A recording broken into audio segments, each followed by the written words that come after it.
It's bread night. Let's make some of this comfort food, right? Yes. All right. So here we go. We're making bread tonight. It's not as hard as you think.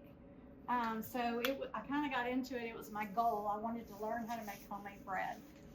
But I didn't have this down. But kneading, there's something in that. Some older women tell me you have to have chicken wings to do that. But I couldn't get the knack of it. So I got a bread machine. And back then, the bread machines made the outside so crusty, and then the inside wouldn't be done. I'm like, what is the deal? But can't you do it on a mixer now? Don't you have a piece that will do Stay it? tuned. Stay tuned. So my good friends were both into making bread, all the way down to getting wheat berries and grinding it. And I was like, whoa. I didn't even know. But anyway, so I went to a little demonstration with them, and I fell in love. So bought a 50-pound bag of wheat berries, got a grinder, $250. I mean, it's high end stuff. When you say wheat berries, are you talking about The seeds, the wheat seeds. you buy the seeds and Yeah. and it's just wheat berry bread? So that's kind of how I got into cooking. All right, so there are different types of wheat.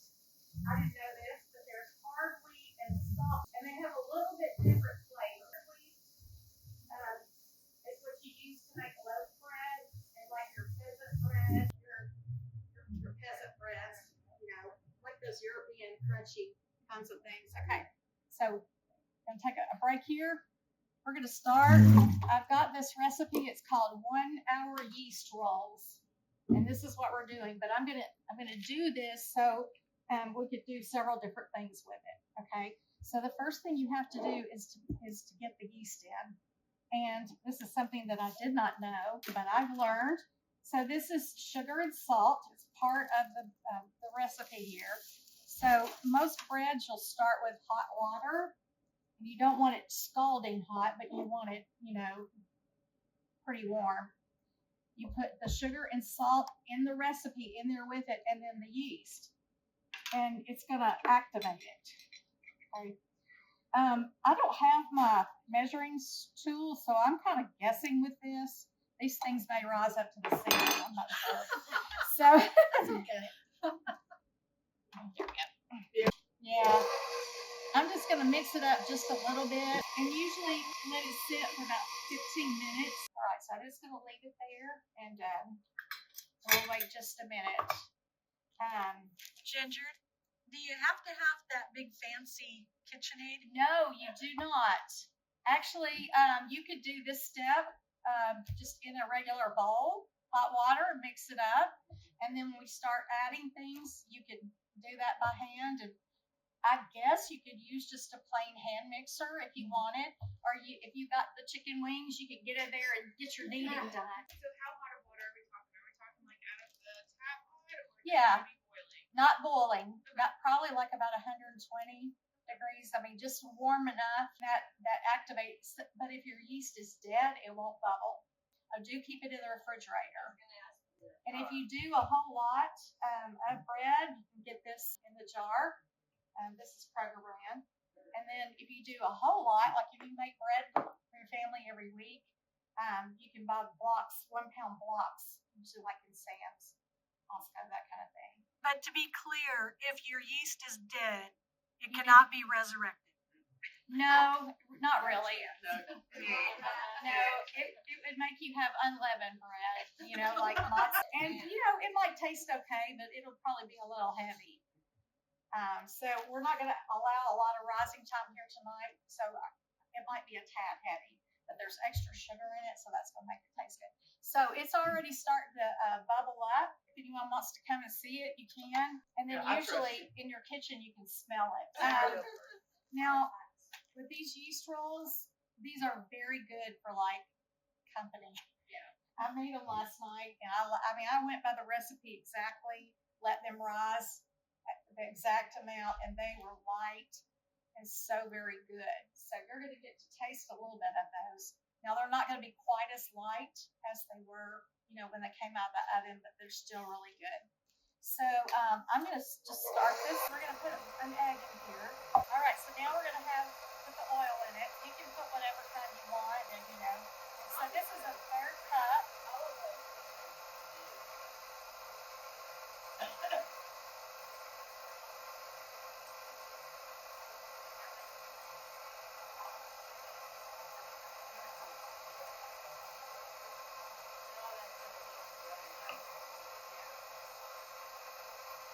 All right, now the mixture that I put in there had the salt and the sugar. Oh, the recipe calls for a fourth a cup of sugar and a teaspoon of salt. I'll just measure most of this stuff. See what I did talking and then I forget how many scoops I put in there. Okay, so this has, it's starting to mix now. So I'm gonna just let it mix for a little bit. And then I'll show you when it gets down to that. It's almost time to get it out. Okay? I got the bright idea that we could do cinnamon rolls too. All right. So if you want to come and look, the dough is really, really wet. Okay? And I'm just going to take the spatula and push the flour down. I think it helps it mix it a little bit better. So when it starts to form the ball, you don't want to put too much in at a time, too much, because it'll make it real heavy. So I'm just going to do a little at a time.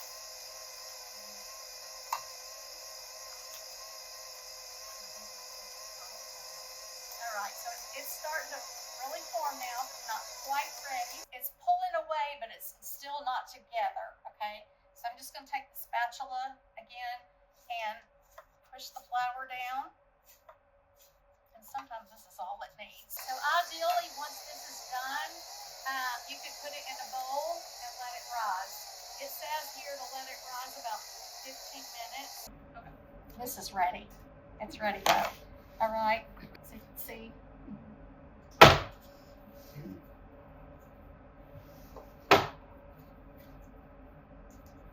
And don't put these silver attachments in your dishwasher. It'll mess them up.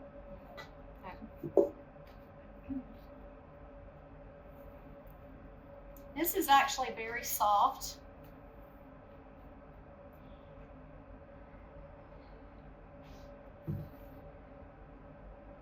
And so I'm going to put a little bit of oil down here. Because again, you can put too much flour here and it can make it really heavy. A lot of this is just, trial and error. All right. So when you're shaping the dough, I wouldn't do a lot of work with it, okay? Because the more you do, I guess that you gotta have that. I don't know what it is, but you gotta have it. So the first thing I'm gonna do is I'm gonna shape some to put in this little pan. And so I'm just gonna kind of tear some off, give it some allowance for rising. Now, I don't know how to make this look extremely pretty. I guess I need to go work with my friend. Her daughter makes the best bread. I mean, it looks absolutely perfect. Probably because she made bread for 10 people every day. So that's just all I do, like that, okay? You can, when you let this rise, you can put it in an oven. You can put on the warmest setting. Here I got it on 200.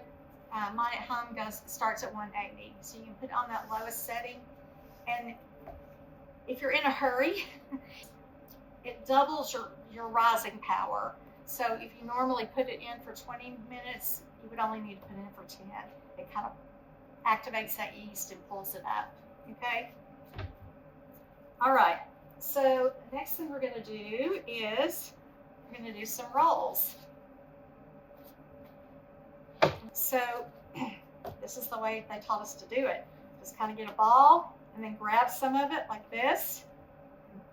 Pop, and just put it on. It looks nice and pretty, doesn't it? Like a mushroom. Mm-hmm. Oh, look, they look nice. Yeah. You can also, if you want to get fancy with it, you can make, have you ever had like garlic knots? Yeah, but you just take this and roll it. You have to have a pretty good little tail here. And then you just kind of tie a knot with it. It almost looks like a pretzel. And then you can just leave it down and then just kind of, I don't know, decorate it or shape it however you want. French bread, you can make pizza crust and breadsticks, and you know, you baste them with some garlic butter, and they're to die for. This right here is a pan that makes French bread.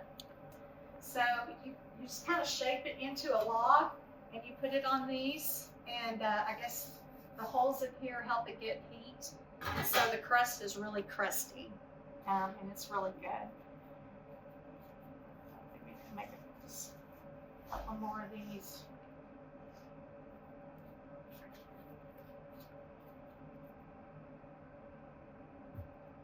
Can you overwork the dough?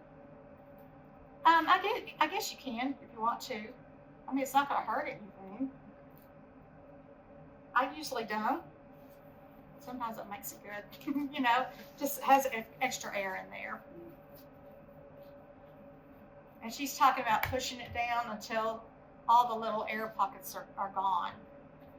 You can do that.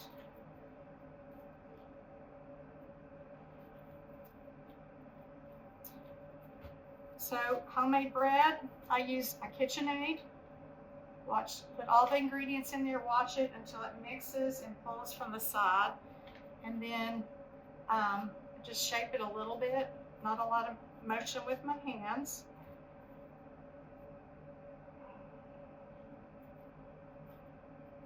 And then you let it rise. Now it will work if you only let it rise once. So like if you're in a hurry and you haven't planned very well, you can just let it rise once. All right, so cinnamon rolls. They're not hard to make, and they taste so good. You can use any kind of dough you want. Usually the sweeter doughs are a little bit better. And so you're just going to take this and you're just going to flatten it out as flat as you can do it. You want to try to get this flattened out to a rectangle. And this is a wonderful little roller. Now, if you're making pizza crust, there's an ingredient you can put in it called dough relaxer. And it makes it a lot easier to, you know how they do it, they throw it up in the air. I don't know how to do that, but it makes it a lot easier. Now, I used to make pizza dough. That would make up a batch of pizza, and then I would divide it into 3 and just kind of form it in a ball, put plastic over it, put it in the freezer. And then my son, you know, when he got home, he'd just pull it out, sit it in hot water, and then he would make the crust and then put his, you know, pepperonis or, you know, whatever he wanted on it. All right. So I'm just going to take butter. Now you don't want it to be melted. You want to get to where you can just kind of spread it across. And even see some recipes that's frozen, it does better. And that's because as this starts to heat, the butter and the sugar are going to melt, and they're probably going to go in the bottom of your pan. So if you make this fat portion a little bit harder, it takes longer to melt, then your cinnamon rolls will be better. Actually, I'd probably have this a little bit softer, but it'll work. And so on here you can put whatever you want. I usually do brown sugar and cinnamon. You can put nuts, whatever you put in your rolls. You can get some clear gelatin, and you can take some of that powder and mix it up with your sugar and cinnamon, and it just helps it not to run everywhere. So that is kind of nice. Okay, so I just got some butter on here. I had a couple tablespoons. I don't really measure it. I got butter hands, so thank you. So you just put brown sugar on it. The bread companies make this stuff called Sucanat, and it's made with honey. It's powdered honey and like cane sugar or something. I can't remember. But it comes in like little granules, not quite as fine as this. And you can substitute that for your brown sugar, you know, if you're really trying to be health conscious. All right. Okay, so the next thing I'm going to put cinnamon on here. And then you could put nutmeg, cloves, you know, if you wanted to really spice it up, nuts, raisins. All right, so now we're just going to roll it up. You want to try to roll it as tight as you can.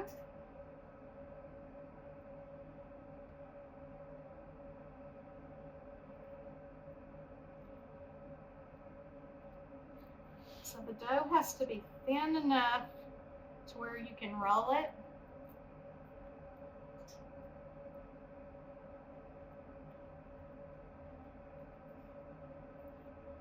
Okay, so we're going to get this rolled up.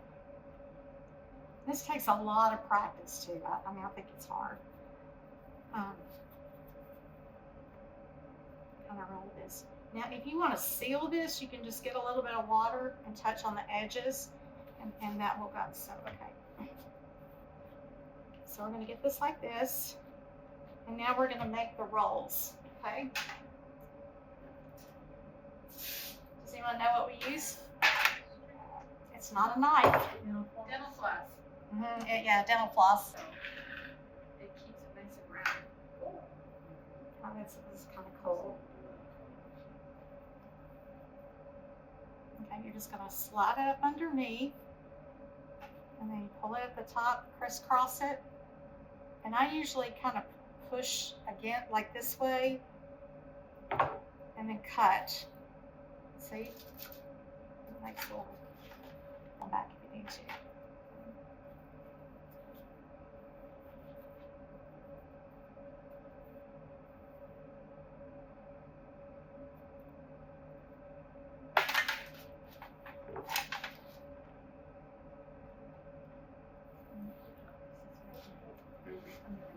It seems like a whole recipe of this makes probably, you can do 2 rolls of this. It's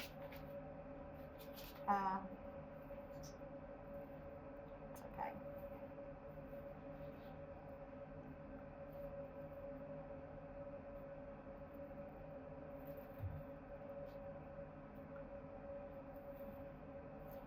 I guess it takes lots of practice to make them all look exactly alike.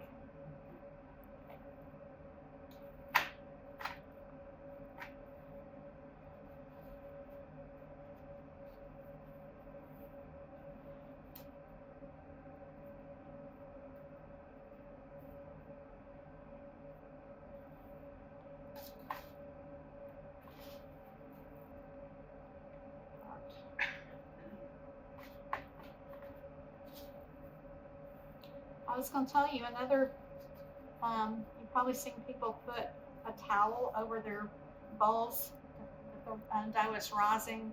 But I usually put a piece of wax paper on it, and I spray it with a little bit of oil just in case, you know, it rises really high. And then a cloth on top of that, just a dishcloth. And it just helps it to be real humid in there so the dough will plump up. All right, so we just got these like here. All right, now this bread right here, this is called rosemary thyme bread, and I didn't really get to let it rise that well.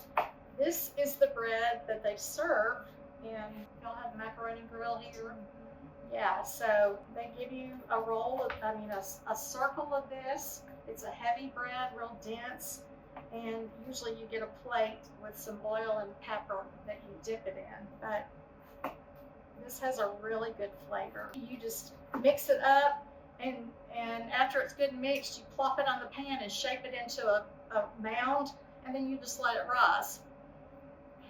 Now, something that I usually do is you baste it, you put olive oil on it, and then you can add more rosemary and thyme, or even sometimes I'll add like Italian seasoning to the top. That's what I did this time, and I think it's better if you let this cook a little bit and you kind of let the crust come on it. Then right before you get it out, go in there and baste it with olive oil and, you know, the fresh rosemary on it. This is really nice to make with a pasta dish or macaroni.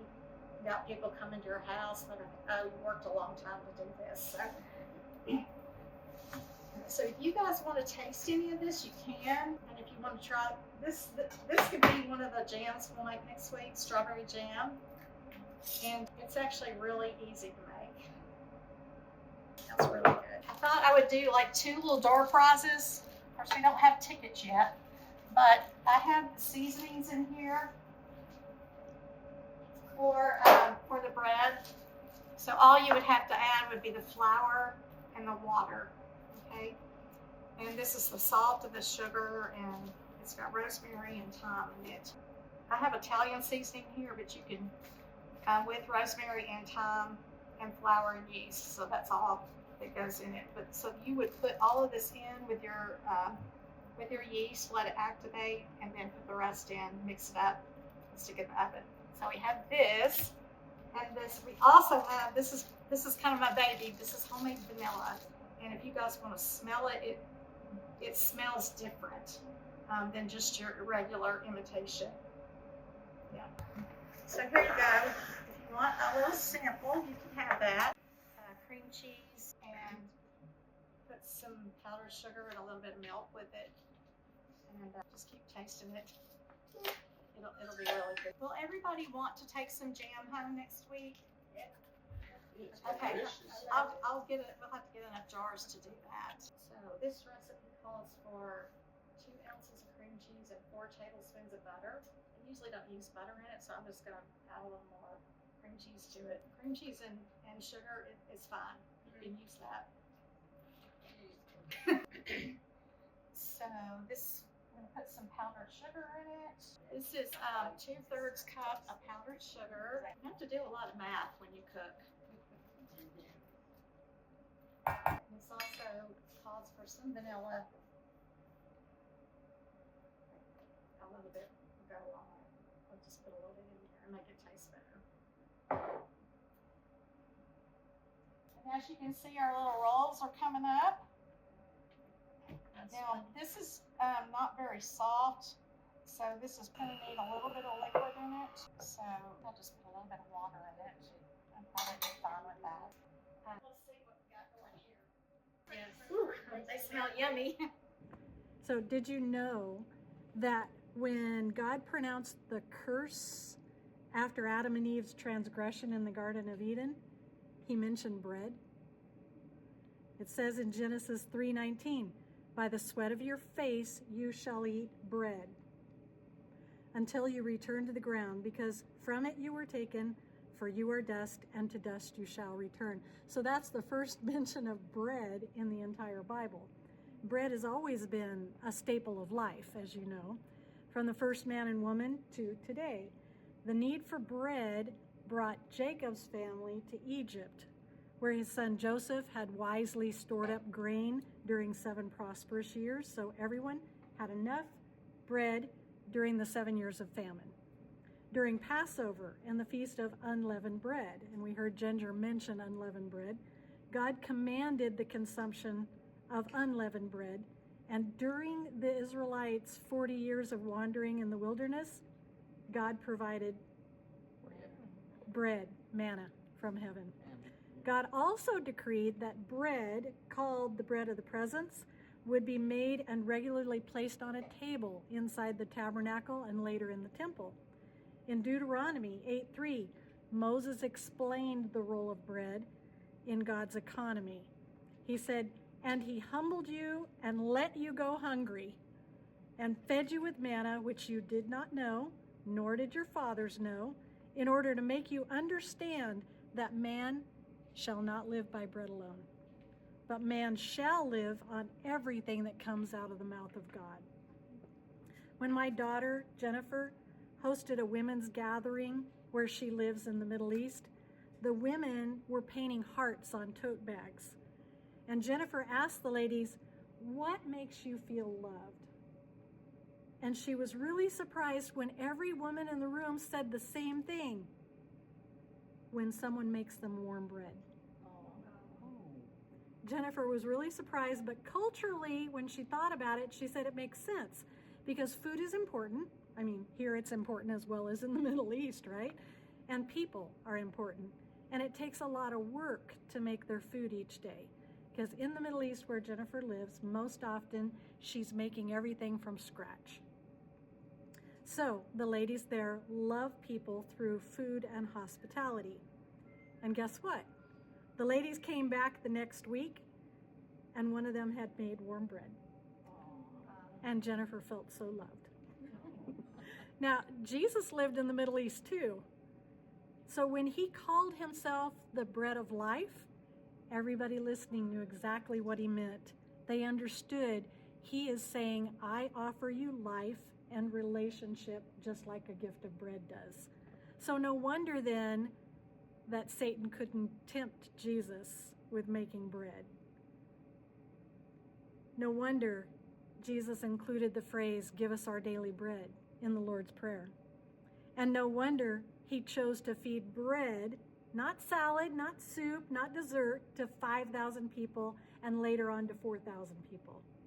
Finally, during the Last Supper, Jesus compared the bread to his body, which was broken for our sins. To break bread meant to share it.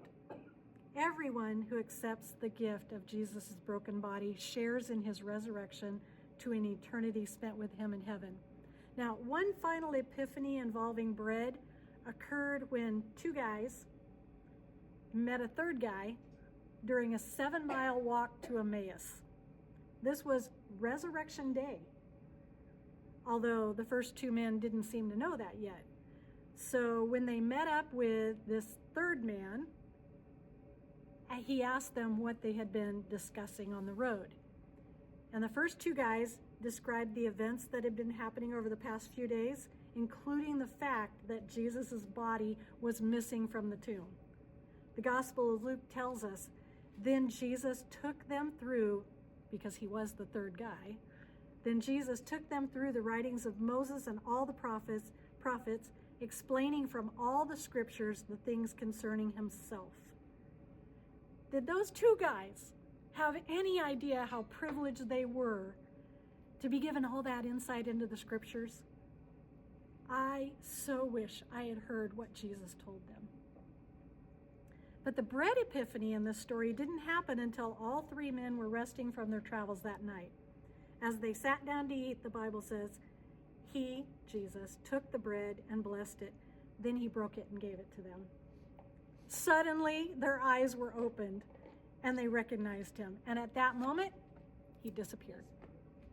They said to each other, didn't our hearts burn within us as he talked with us on the road and explained the scriptures to us? What a moment that must have been. So the next time you see, smell, or eat bread, think of the bread of life and feel your heart burn within you with the knowledge of the truth.